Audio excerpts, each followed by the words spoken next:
Welcome to our channel. நாக்கை அடக்குங்க. பாகிஸ்தானுக்கு பயந்து ஷார்ஜாவுக்கு ஓடிய கவாஸ்கர் பேசலாமா? இன்ஜாமம் விளாசல் நடந்தது என்ன என்பதை பற்றி இப்பதிவில் பார்க்கலாம். ஐசிசி சாம்பியன்ஸ் டிராபி 2025 கோப்பையை வென்று இந்திய அணி சாதனை படைத்துள்ளது. பாதுகாப்பு பிரச்சினைகளால் பாகிஸ்தானில் நடைபெற்ற அந்த தொடரில் இந்தியா தங்களது போட்டிகளை துபாயில் விளையாடியது. அங்கே பரம எதிரி பாகிஸ்தான் உள்ளிட்ட அனைத்து அணிகளும் தோற்கடித்த இந்தியா தோல்வியை சந்திக்காமல் தங்களது 3வது சாம்பியன்ஸ் டிராபி உலகக்கோப்பையை முத்தமிட்டு உலக சாதனை படைத்தது.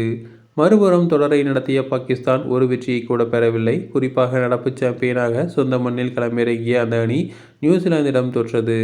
பின்னர் துபாயில் இந்தியாவிடம் போராடாமலேயே தோல்வியை சந்தித்தது. வங்கதேசத்துக்கு எதிரான கடைசி போட்டியில் மழையால் ரத்து செய்யப்பட்டதால் சொந்த மண்ணில் நடைபெற்ற ஐசிசி தொடரில் ஒரு வெற்றியை கூட பதிவு செய்யாமல் மோசமான உலக சாதனையை பாகிஸ்தான் படைத்தது. இதுபோக ஏற்கனவே ஜிம்பாப்வே, அமெரிக்கா போன்ற கத்துக்குட்டிகளிடம் சமீபத்தில் ஐசிசி தொடர்களில் பாகிஸ்தான் பரிதாபமாக தோற்றது. அதன் காரணமாக தற்போதைய பாகிஸ்தான் அணியை இந்தியா பி அணி கூட எளிதாக தோற்கடிக்கும் என ஜாம்பவான் சுனில் கவாஸ்கர் தெரிவித்தார். அதே சமயம் திறமை இருந்தும் பாகிஸ்தான் இப்படி தடுமாறுவது தமக்கு ஆச்சரியத்தை கொடுப்பதாகவும் அவர் கவலை தெரிவித்தார்.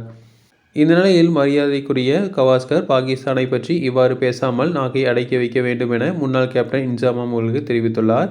அத்துடன் ஒருமுறை பாகிஸ்தானுக்கு எதிராக விளையாட பயந்து கொண்டு கவாஸ்கர் ஷார்ஜாவுக்கு ஓடியதையும் அவர் பதிலடியாக கொடுத்துள்ளார். இது பற்றி அவர் பேசும்போது, இந்தியா போட்டியில் வெற்றி பெற்றது. அவர்கள் நன்றாக விளையாடினார்கள். ஆனால் மிஸ்டர் கவாஸ்கர் புள்ளி விவரங்களை பார்க்க வேண்டும். ஒருமுறை அவர் பாகிஸ்தானுக்கு எதிராக விளையாடுவதில் இருந்து தப்புவதற்காக ஷார்ஜாவுக்கு பறந்தார். அவர் எங்களை விட வயதானவர், சீனியர். நாங்கள் அவரை மிகவும் மதிக்கிறோம். ஆனால் அவர் எங்களுடைய நாட்டை பற்றி இவ்வாறு பேசக்கூடாது என்று கூறியுள்ளார். தொடர்ந்து இதுபோன்ற செய்திகளுக்கு எங்கள் சேனலை சப்ஸ்கிரைப் செய்வோம்.